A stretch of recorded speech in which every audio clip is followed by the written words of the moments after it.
네, 오늘 하나님의 말씀 다 함께 읽겠습니다. 야고보서 5장 13절에서 18절까지 말씀입니다. 야고보서 5장 13절 그리고 18절까지 말씀. 제가 한 절, 여러분들 한 절 교독하며 읽겠습니다. 제가 먼저 읽겠습니다.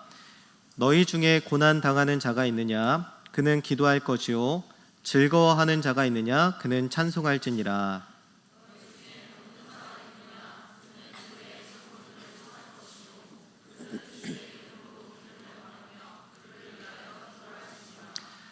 믿음의 기도는 병든 자를 구원하리니 주께서 그를 일으키시리라. 혹시 죄를 범하였을지라도 사하심을 받으리라.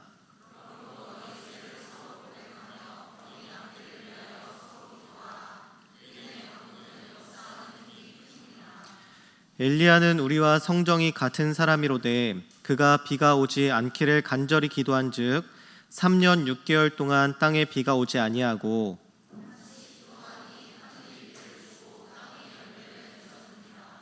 아멘. 네, 우리 좌우 앞뒤로 함께 인사하겠습니다. 우리는 그리스도의 몸된 교회입니다. 그리스도께서 교회의 머리 되십니다. 네, 아멘. 오늘 말씀은 기도에 관한 말씀으로 시작을 하고 있습니다. 야고보서 5장 13절의 말씀을 보니까 이렇게 말씀을 하고 있죠. 우리 5장 13절의 말씀만 다시 한번 읽어볼까요? 13절 말씀 읽겠습니다. 시작. 너희 중에 고난 당하는 자가 있느냐? 그는 기도할 것이요 즐거워하는 자가 있느냐? 그는 찬송할지니라. 아멘. 야고보서는 누가 썼을까요? 당연히 야고보라는 사람이 기록을 했겠죠. 그래서 야고보서입니다.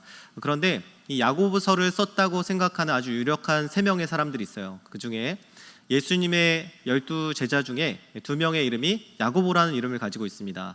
사도 요한의 형제인 세베대의 아들 야고보가 있고요. 그리고 알페오의 아들 야고보가 있습니다. 그리고 또 한 사람은 예수님의 동생의 이름이 야고보예요. 그래서 누가 이 야고보서를 썼느냐 했을 때 가장 유력한 사람은 예수님의 동생 야고보가 이 야고보서를 썼다라고 이렇게 학자들이 주장을 하고 있습니다.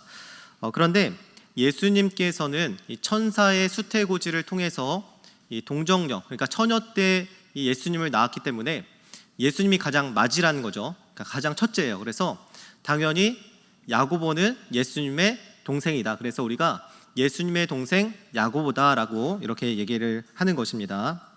오늘 말씀 보니까 기도하라는 겉면으로 그 말씀이 시작되죠. 기도는 신약 성경에서 끊임없이 강조하고 또 겉면하는 아주 중요한 말씀입니다.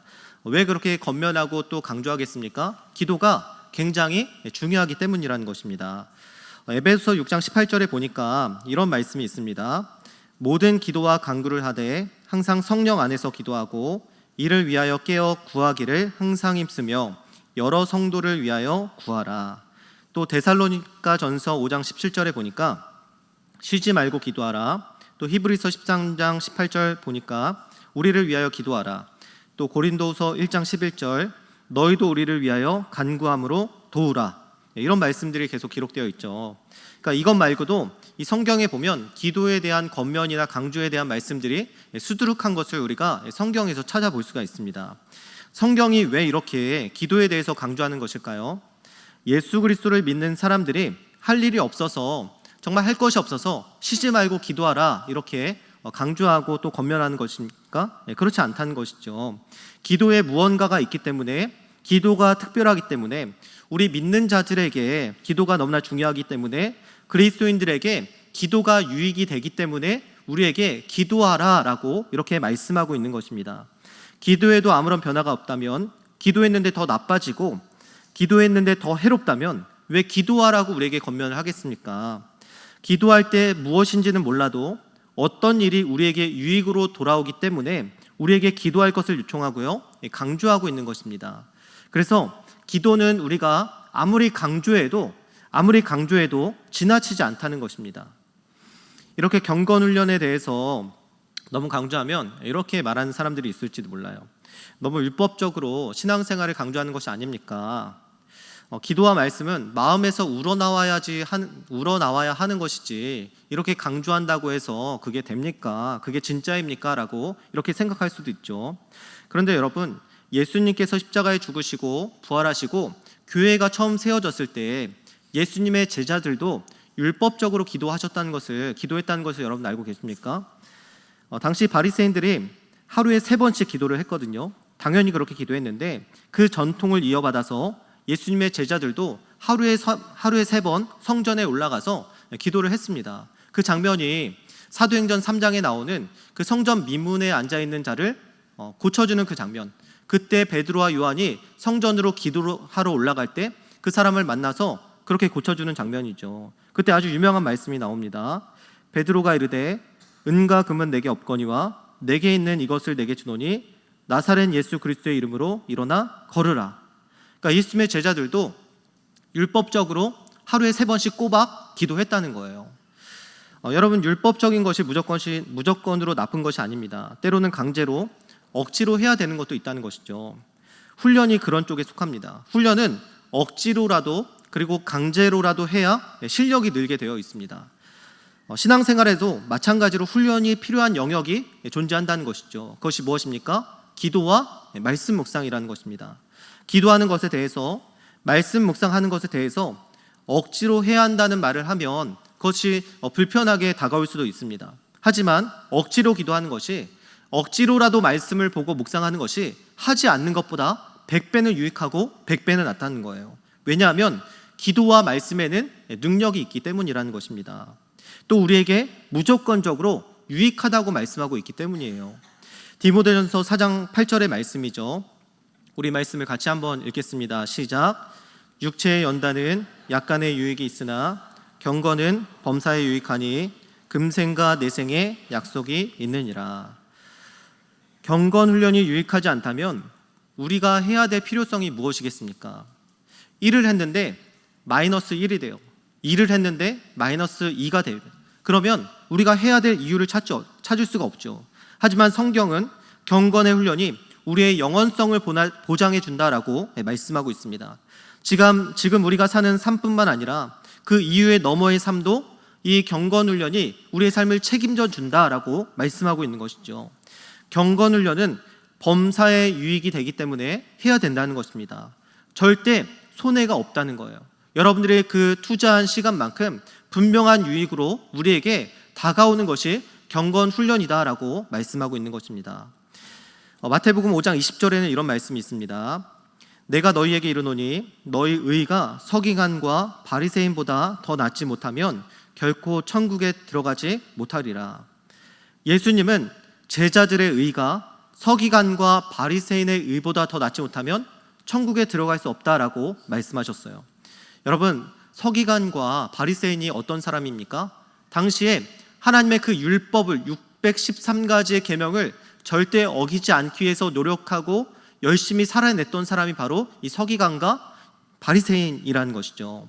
그런 사람들보다 율법의 의가 우리가 더 낫지 못하면 하나님 나라에 들어갈 수 없다라고 예수님께서 우리에게 말씀하시는 거예요.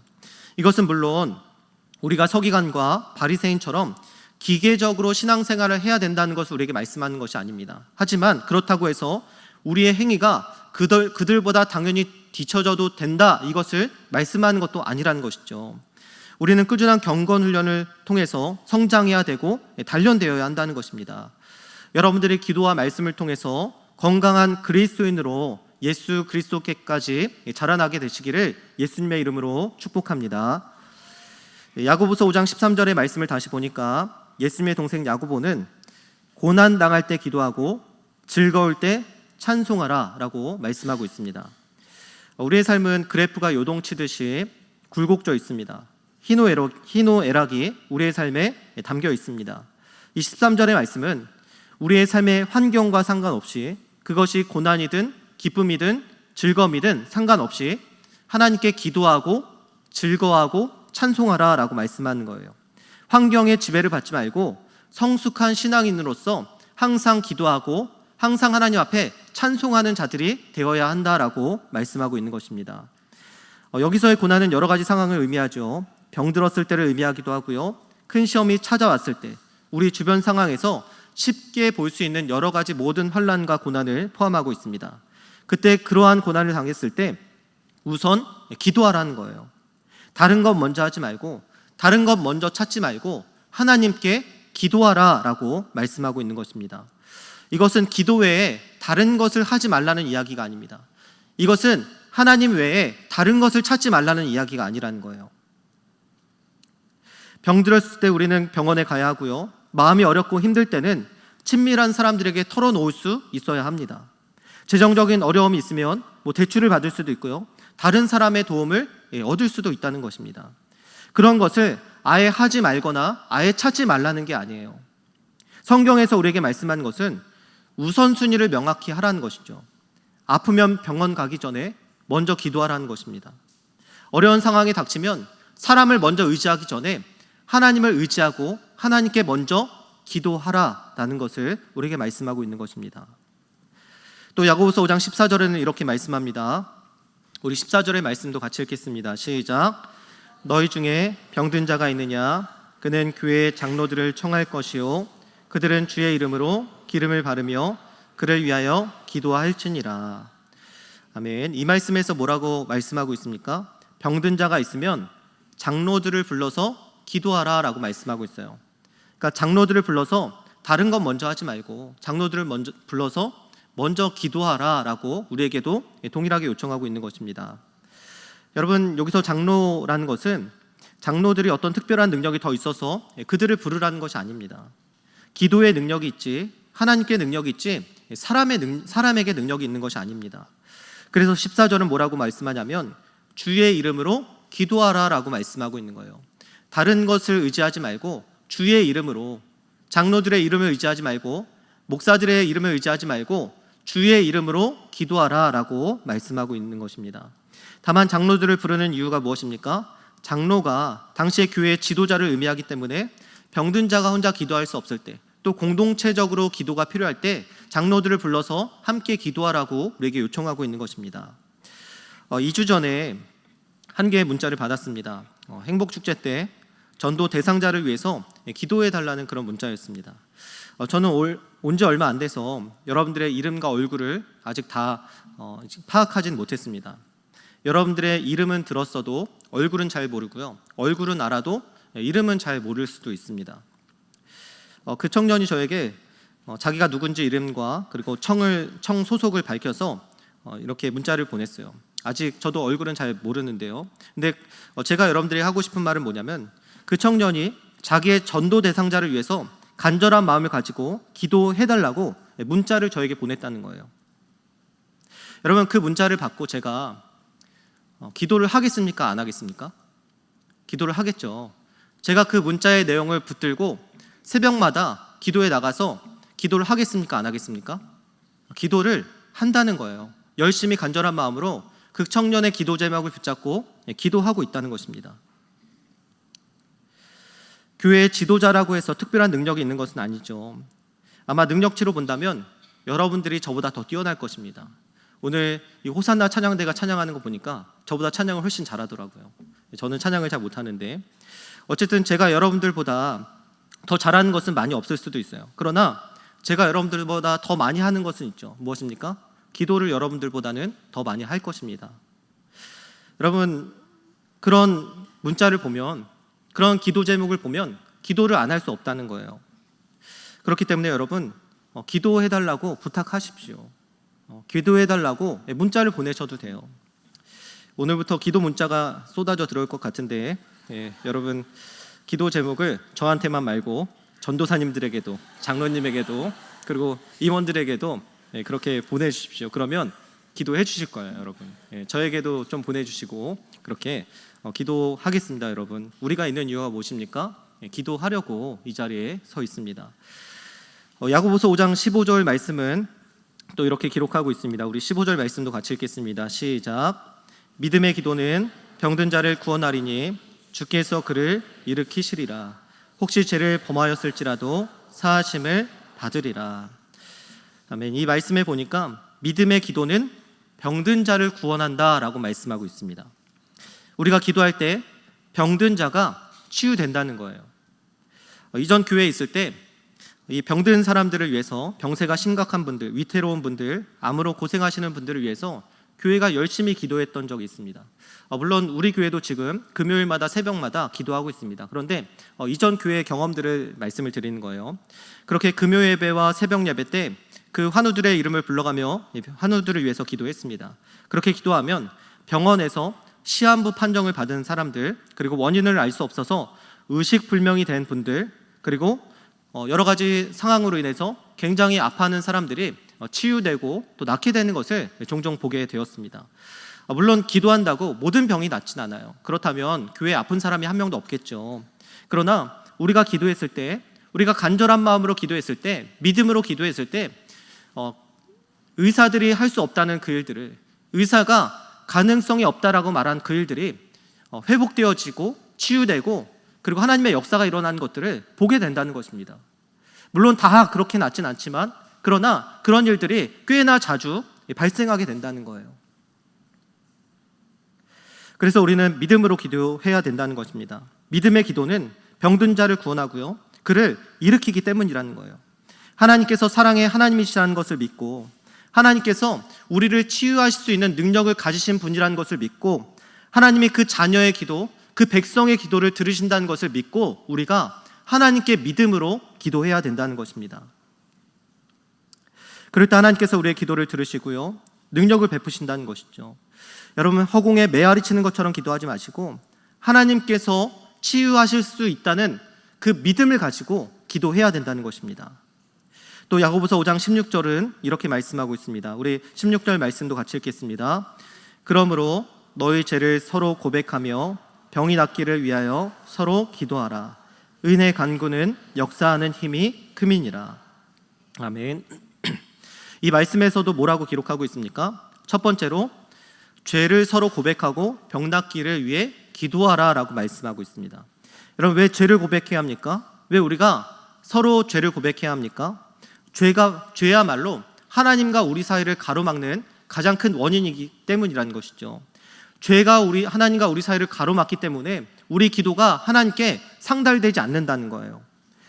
그래서 예수님께서 이 땅에 오신 이유도 이 죄를 해결하기 위해 오셨다라고 말씀하고 있습니다. 요한일서 3장 5절 말씀은요, 이렇게 말씀합니다. 그가 우리 죄를 없애려고 나타나신 것을 너희가 아나니 그에게는 죄가 없느니라. 예수님은 죄를 해결하기 위해서 오셨다라고 말씀하고 있습니다. 하나님과 우리 사이를 갈라놓는 이 죄를 해결하시기 위해서 하나님의 아들이신 예수님께서 이 땅에 오셔서 죽으셔야만 했다는 거예요.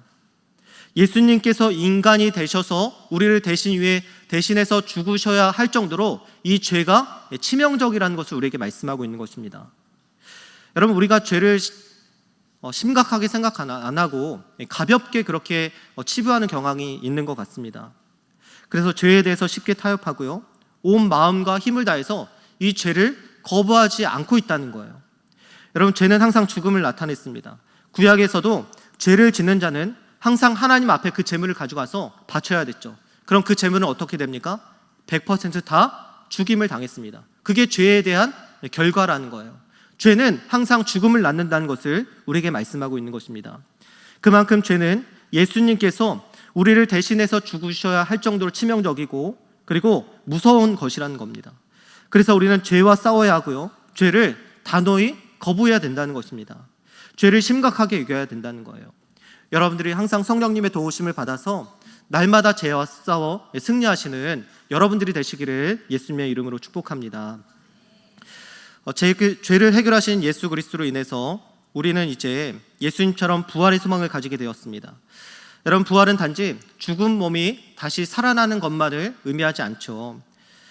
죄의 삭은 사망이기 때문에 예수님께서 부활하셨다는 것은 사망의 문제가 해결되었다는 것이고요, 사망의 문제가 해결되었다는 것은 사망의 원인인 그 죄가 해결되었다는 것을 의미하는 것입니다.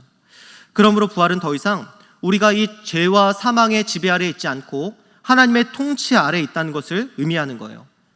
죽음의 권세에 놓여있던 우리가 이제는 하나님의 권세 아래 하나님의 자녀로서, 하나님의 백성으로 다시 살아가는 것을 의미하는 것입니다. 우리는 하나님의 자녀가 되는 권세를 가지게 되었고요, 그러므로 예수님처럼 부활해서 완전한 자유로움을 우리가 얻게 될 것이에요. 그것을 첫 열매로 보여주신 것이 무엇입니까? 예수님이라는 거예요. 예수님처럼 그렇게 될 것을 먼저 우리에게 보여주심으로 우리도 그렇게 될 것에 대한 참 소망과 기대를 갖게 하신다는 것입니다. 여러분, 이것이 얼마나 중요한지 초대교회는 유대교와 같이 안식일에, 이 토요일에 예배를 드리지 않았습니다. 왜냐하면 예수님께서 죄와 사망의 권세를 모두 이기신 날이 주일이기 때문이라는 것이죠. 그 믿음과 소망이 얼마나 강력한지 매주일을 부활절로 계속 지키고 있는 것이죠. 그래서 부활절은 1년에 단 한 번, 오늘만이 부활절이 아니라 매주일이 부활절이라는 거예요. 예수 그리스도께서 죄와 사망의 권세를 이기시고 승리하시고 부활하신 날이 주일이기 때문에 매주일이 부활절이라는 것입니다. 2000년 역사 속에서 기독교의 주일은 부활절이 아닌 날이 없었습니다. 그만큼 부활은 우리의 참 소망이고 능력이라는 것이죠. 죄와 사망에서 해방된 날, 우리가 예수 그리스도와 같이 완전한 부활로 그렇게 부활할 것에 대한 소망을 갖는 날, 그날이 부활절이고 매주일이라는 것입니다.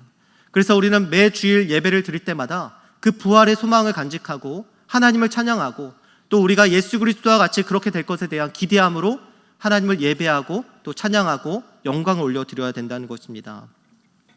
다시 돌아와서 우리가 왜 서로 죄를 고백하고 병 낫기를 위해서 기도하느냐? 죄가 하나님과 우리 사이를 갈라놓기 때문이라는 것입니다.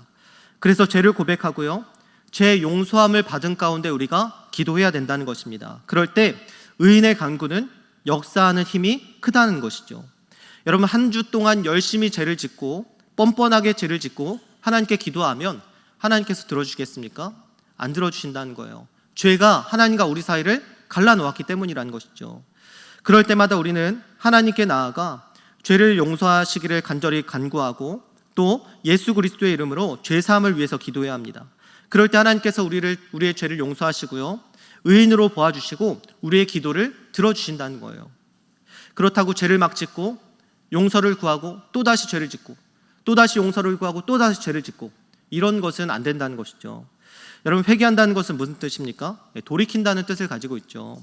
가던 길이 잘못된 길임을 깨달아서 가던 길에서 돌이키는 것을 회개라고 얘기하는 거예요.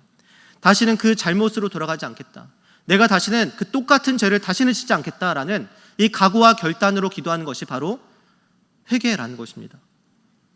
그런 마음으로 기도할 때 하나님께서 우리의 죄를 용서하시고 예수 그리스도의 이름으로 우리의 간구를 들어주신다는 것입니다. 중요한 것은 16절에 있는 마지막에 있는 의인의 간구는 역사하는 힘이 크다는 말씀이죠. 여러분, 기도하면 역사하는 힘이 있다는 것입니다. 우리는 기도할 뿐이지만, 우리는 간구할 뿐이지만, 우리가 기도하고 간구할 때 어떤 큰 힘이 우리에게 작용한다는 거예요. 병이 고쳐지고요, 문제가 해결되고 마음의 평안이 찾아오고 대적이 무너지는 놀라운 역사를 우리가 경험하게 된다는 것입니다. 여러분, 기도하면 하나님이 역사하십니다. 기도하면 하나님께서 그 문제에 개입하신다는 거예요. 여러분들이 이 사실을 믿고요, 믿음으로 기도하셔야 합니다. 하나님께서 정말 역사하셔서 하나님의 그 놀라운 능력으로 우리의 삶에 주관하시고 우리의 삶에 개입하신다는 사실을 믿고 믿음으로 기도해야 된다는 것입니다. 행복축제 초청 대상자를 위해서 청년들과 잠깐 나눈 적이 있습니다. 모두가 고민이 있었죠. 가까운 사람에게 어떻게 이 행복축제를 소개하고 데리고 올지가 가장 큰 고민이었던 것 같습니다. 말을 잘못 꺼내서 그 사람과 멀어지면 어떻게 할까, 사이가 좀 어색해지면 어떻게 할까, 이런 두려움과 걱정들이 모두 있었습니다. 그래서 우리가 계속 신경 쓰는 부분은 어떻게 해야 내가 이 말을 잘 전달할까에 거기에 우리가 신경 계속 쓰고 있다는 거예요. 내가 어떻게 하면 이것들을 잘 말할까, 내가 어떻게 하면 이것을 잘 할까, 주어가 내가 된다는 거예요. 거기에 신경 쓰이니까 내가 어떻게 할지를 계속 그것에 집중할 수밖에 없다는 것입니다. 여러분, 하지만 그 부분까지도 하나님께 맡겨야 된다는 거예요. 야고보서 1장 5절에는 이렇게 말씀하고 있습니다. 우리 이 말씀도 같이 한번 읽겠습니다. 시작. 너희 중에 누구든지 지혜가 부족하거든 모든 사람에게 후히 주시고 꾸짖지 아니하시는 하나님께 구하라. 그리하면 주시리라. 아멘. 여러분, 말할 수 있는 지혜조차도 하나님께 구해야 된다는 것입니다. 우리가 내용을 준비하는 것도 중요하지만 그것조차도 하나님께서 지혜를 주시기를, 우리가 해야 될 말을 생각나게 하시기를 하나님께 간구해야 된다는 거예요. 왜냐하면 하나님께서는 구하면 주시고요, 하나님께서는 후히 주시고 꾸짖지 아니하시는 분이기 때문입니다. 그래서 우리가 기도할 수 있는 거예요. 여러분, 우리가 요청할 때마다, 기도할 때마다 하나님께서 계속 꾸짖어요. 그럼 어떻게 기도하겠습니까? 그러나 하나님께서는 꾸짖지 않으시고 후히 주시는 분이라는 거예요. 우리가 기도해서 전혀 손해볼 게 없다는 거예요. 그렇기 때문에 우리는 기도해야 된다는 것입니다. 말하는 것조차 내가 한다고 생각하면 우리는 계속해서 내가 할 일만을 생각하게 될 것입니다. 하지만 하나님께서 모든 상황을 통제하시고 받아들이는 사람의 마음까지도, 그 환경과 조건까지도 통제하시는 분이시라면, 그 사실을 믿는다면 우리가 하나님을 의지하게 될 것이고 하나님께 기도할 수밖에 없게 될 것입니다. 고린도전서 2장 3절에는 이렇게 말씀하고 있어요. 내가 너희 가운데 거할 때에 약하고 두려워하고 심히 떨었노라. 이 사도 바울도 이 고린도라는 도시에 복음을 전하러 갔을 때 약하고 두려워하고 심히 떨었다는 거예요. 왜냐하면 여러분, 고린도가 어떤 도시입니까? 그리스의 이 철학의 중심이, 그리스 철학의 중심이 바로 이 고린도였던 거죠. 그러니까 사도 바울도 두려웠다는 거예요. 왜냐하면 이방인에게는 이 예수 십자가의 복음이 미련한 것이고 유대인들에게는 거리끼는 것이기 때문입니다. 그래서 사도 바울이 약하고 두려워하고 심히 떨었다, 이렇게 고백하는 거예요. 근데 사도 바울은 또 이렇게 고백합니다. 고린도전서 2장 4절에 이렇게 말씀합니다. 우리 이 말씀 같이 읽겠습니다. 시작. 내 말과 내 전도함이 설득력 있는 지혜의 말로 하지 아니하고 다만 성령의 나타나심과 능력으로 하여. 사도 바울이 뭐라고 말합니까? 사도 바울은 두려워하고 심히 떨었기 때문에 내 말과 전도함이 설득력 있는 지혜의 말로 하지 않았다. 내 지혜와 내 말로 하지 않았다라고 말씀하는 것입니다. 자기 말로, 자기의 지식과 지혜와 경험을 의지하면 실패할 수밖에 없기 때문에 자기의 지혜와 말로 이 복음을 전하지 않았다. 내 말과 전도함이 설득력 있는 그 지혜의 말로 내가 하지 않았다라고 이렇게 말씀하고 있는 것입니다. 여러분, 사도 바울보다 이 복음을 많이 전해본 사람이 누가 있을까요? 아마도 없을 것입니다. 그런 풍부한 경험과 지식과 지혜를 가지고 있었음에도 전도하는 데 있어서는 자기의 능력을 의지하지 않았다는 겁니다. 어떤 것을 의지했다고 말씀하고 있습니까? 성령을 의지했다는 것이죠. 성령의 나타나심과 능력으로 이 복음을 전했다라고 사도 바울이 말씀하고 있습니다. 여러분, 이것이 정답입니다. 우리의 능력으로 하면 실패할 가능성이 큽니다. 나를 의지하기 때문이죠. 하지만 성령을 의지하면 가능하다는 거예요.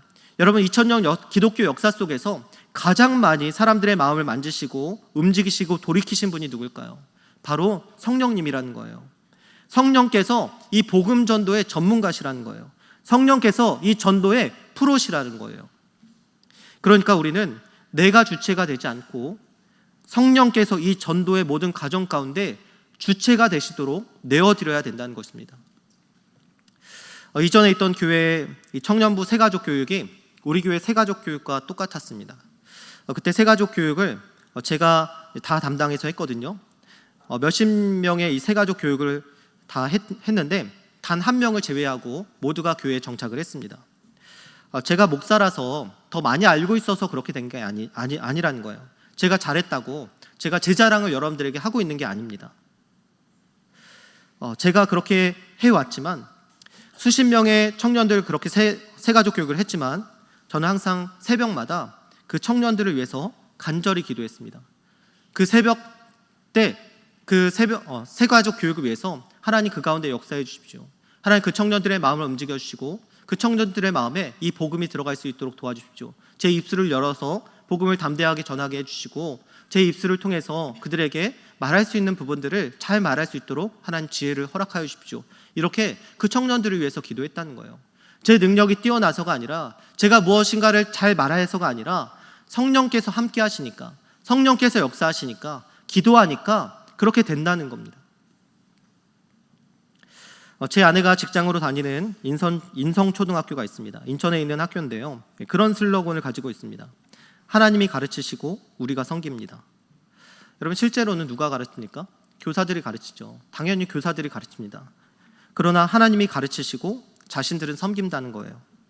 우리도 우리가 한다고 생각할 수 있지만 우리가 기도하면 누가 하시는 겁니까? 하나님께서 하시는 거예요. 기도하지 않으면 내가 하는 거지만, 내가 내 힘으로 하는 거지만 기도하면 하나님께서 하신다는 것입니다. 하나님께서 우리를 통해서 역사하신다는 거예요. 그리고 하나님께서는 그 방법을 2000년 동안 계속해서 사용해 오셨다는 것입니다. 고린도전서 2장 5절은 또 이렇게 말씀합니다. 우리 말씀도 같이 읽겠습니다. 너희 믿음이 사람의 지혜에 있지 아니하고 다만 하나님의 능력에 있게 하려 하였노라.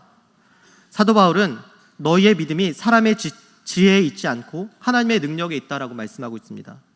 그러니까 사도 바울도 동일하게 말씀하고 있는 것이죠. 복음은 자기의 입으로 전했을지 모르겠지만 그러나 너희의 믿음, 너희가 믿음을 갖게 된 것은 사람의 지혜에 있는 것이 아니라 바로 하나님의 능력 때문에 너희에게 믿음이 생긴 거다라고 말씀하고 있는 거예요. 우리가 할지 모르겠지만 그 사람에게 믿음을 부여하시고 그 사람이 말씀을 듣게 하시고 그 사람의 마음을 움직이시는 분이 누구라는 겁니까? 내가 아니라는 거예요. 사람의 힘이 아니라는 거예요. 사도 바울이 한 게 아니라는 거예요.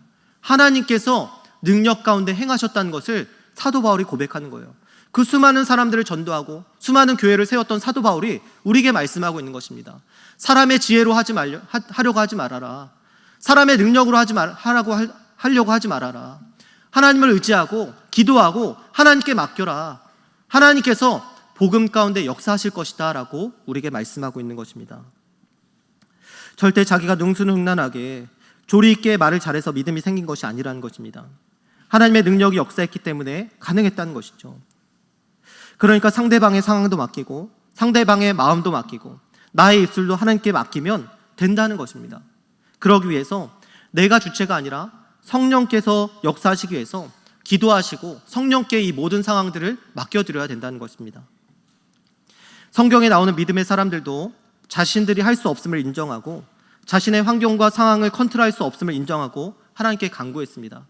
여러분, 믿음의 사람들이 훌륭한 게 무엇입니까? 그 사람들이 이 성경에 나올 수 있었던 이유가 무엇입니까?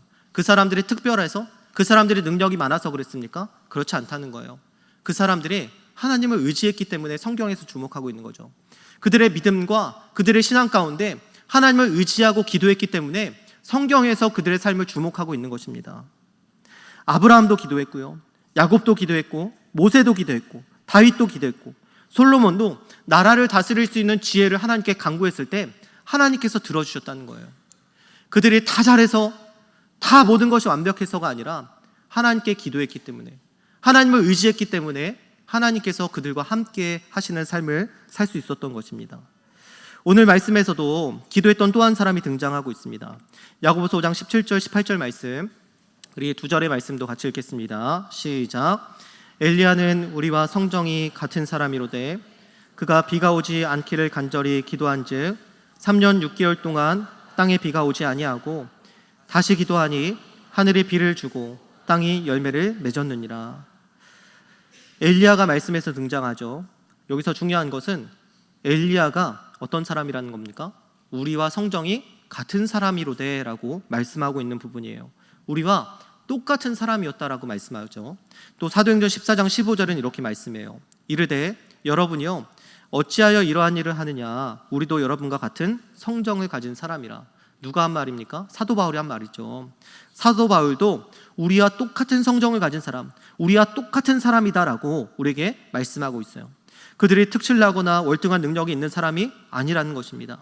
그런데 중요한 것은 무엇이냐면 엘리야가 우리와 똑같은 사람이었던, 우리와 똑같은 성정을 가진 엘리야가 기도했을 때는 어떤 일이 일어났다는 것입니까? 3년 6개월 동안 땅에 비가 오지 않았고 다시 기도했을 때는 비가 내렸다는 것입니다. 이 말씀이 우리에게 하고 싶었던 것은 그냥 비가 왔다 안 왔다를 얘기하는 게 아니죠. 무엇을 말씀하고 있는 것입니까? 우리도 기도하면 하나님께서 역사하신다는 것을 우리에게 말씀하고 있는 것이죠. 믿음의 기도는 병든 자를 구원하고 의인의 간구는 역사하는 힘이 크다는 것을 우리에게 성경이 지금 말씀하고 있는 거예요. 믿으라는 거예요. 기도하면 이루어진다는 것을 우리에게 믿으라고 말씀하고 있는 거예요. 누가 지금 말씀하고 있습니까? 예수님의 동생인 야고보가 우리에게 믿으라고, 제발 좀 믿으라고, 하나님 의지하라고, 기도하라고 우리에게 말씀하고 있는 것입니다. 여러분들이 스스로 주체가 되어서 여러분들의 능력으로 하는 것보다 기도하는 것이 더 큰 능력을 발휘한다는 것입니다. 지금은 소천하셨지만 최연소 세계무역센터 부총재와 총재, 그 세계무역센터 아시죠? 뉴욕에 있는 예전에 1999년도에 무너졌던 쌍둥이 빌딩, 그게 세계 무역센터였는데 지금은 새로 건축이 됐죠.